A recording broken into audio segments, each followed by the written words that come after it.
Empat peran Putri Chandrawati dan Kuatmaruf, aktor utama dalam kasus Brigadir J dan Kompori Ferdi Sambo. Selanjutnya, saksi Kuatmaruf mendesak terdakwa Putri Chandrawati untuk melapor kepada saksi Ferdi Sambo dengan berkata, "Ibu harus lapor Bapak, biar di rumah ini tidak ada duri dalam rumah tangga Ibu."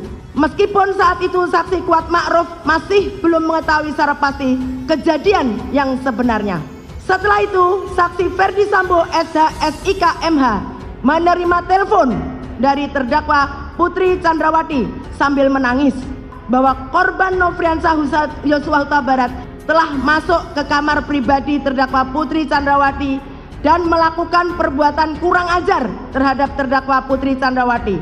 Mendengar cerita tersebut, saksi Ferdi Sambo SIK MH menjadi marah kepada korban Nofriansah Yosua Huta Barat.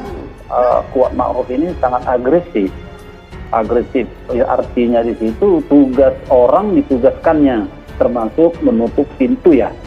Dan membawa pisau di tas, mewanti-wanti apabila nanti almarhum mendirikan perlawanan. Sedangkan di rumah itu kan penuh dengan senjata. Apa urusannya itu seorang supir untuk bawa pisau? Jadi saya heran melihat fakta yang ataupun dakwaan yang dibacakan oleh Pak Jaksa tadi. Ini si Kuatmaruf ya kok begitu agresif. Memangnya dia siapa di sana begitu? Apakah jangan-jangan menjadi budak nafsunya Putri Chandrawati dalam tanda kutip ya? Karena nafsu itu kan banyak hal teman-teman, menuruti segala macam perintahnya, melakukan hal-hal yang sifatnya ilegal, itu juga salah satu hal negatif di sini. Undang-Undang Nomor 12 tahun 2022 tidak ada definisi dalam korban itu wajib perempuan, tidak ada, buka. Korban bisa siapa saja, bahkan laki-laki pun bisa dilecehkan secara seksual. Nah sekarang yang bisa menjamin bahwa Joshua ini pelaku atau Joshua ini korban siapa? Kalau saya menduga karena ada relasi kuasa di sini, dugaan keras justru yang mau diperkosa itu adalah Joshua.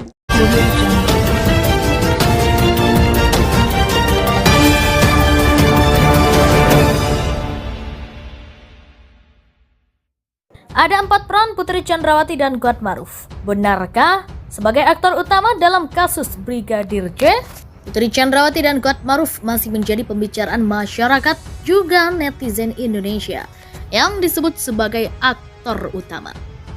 Putri Chandrawati juga diisukan selingkuh dengan Kuatmaruf, yang membuat banyak spekulasi mengenai kasus pembunuhan berencana Brigadir J. Tak hanya itu, Ferdi Sambo pun disebut-sebut sebagai korban dari tindakan istrinya tersebut dalam kasusnya.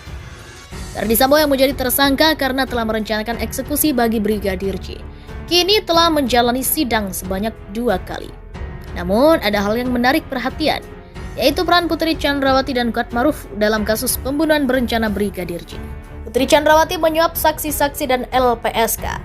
Putri Chandrawati disebut-sebut memberikan suap kepada para saksi atas kasus yang dialaminya tersebut.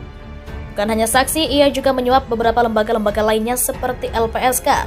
Hal itu disampaikan oleh pengacara Brigadir J, Kamarudin Simanjuntak, yang mengatakan beberapa hal mengenai suap yang dilakukan oleh istri Ferdi Sambo tersebut. Yang ketiga itu dia penyuap, menyuap saksi, LPSK, lembaga-lembaga lain sampai ke arah sana. Dia mengutus salah satu komisi DPR, ujarnya kepada awak media. Tak hanya itu, saat sidang hari pertama tanggal 17 Oktober 2022, JPU membacakan dakwaan ketika Putri Chandrawati menyuruh Brigadir J masuk ke kamarnya.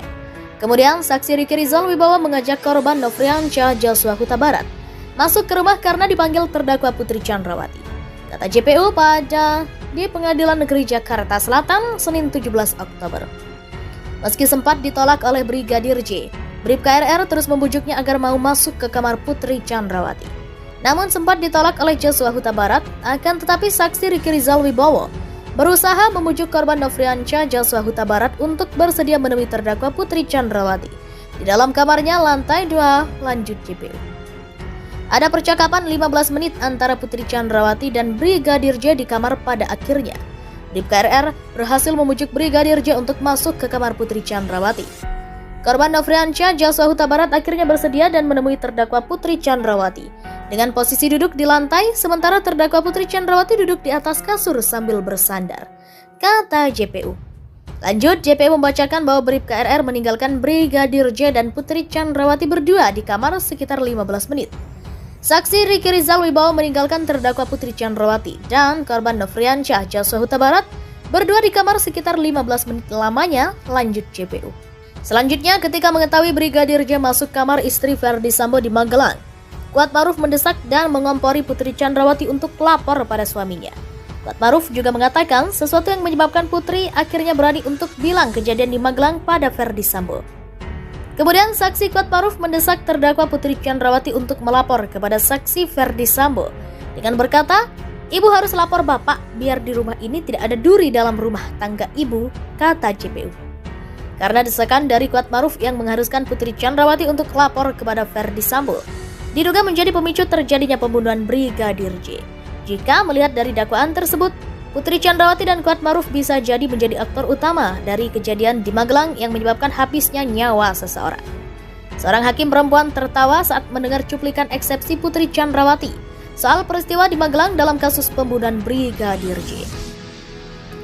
Hakim perempuan tersebut yakni bernama Albertina Ho yang dikenal tegas, yang menjadi narasumber di program Rosi tayang di Kompas TV yang mengulas kasus Putri Chandrawati dan kawan-kawan.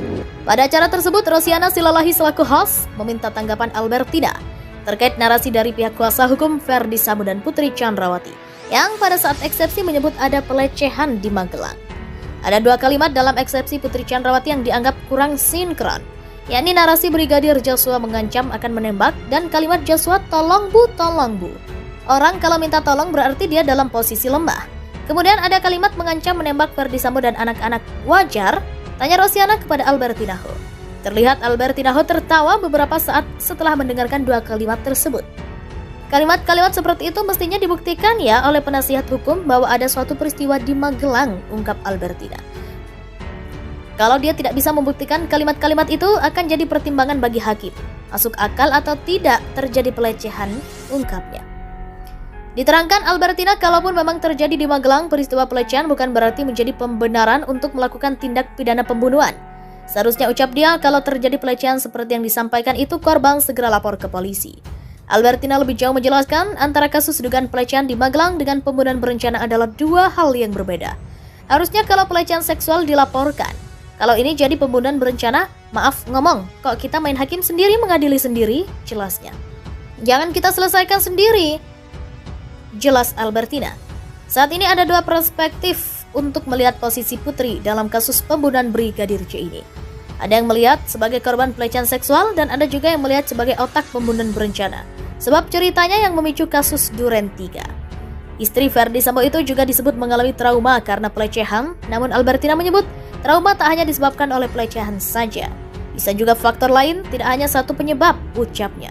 Misalnya karena mendengar tembakan berkali-kali, tanya Rosi.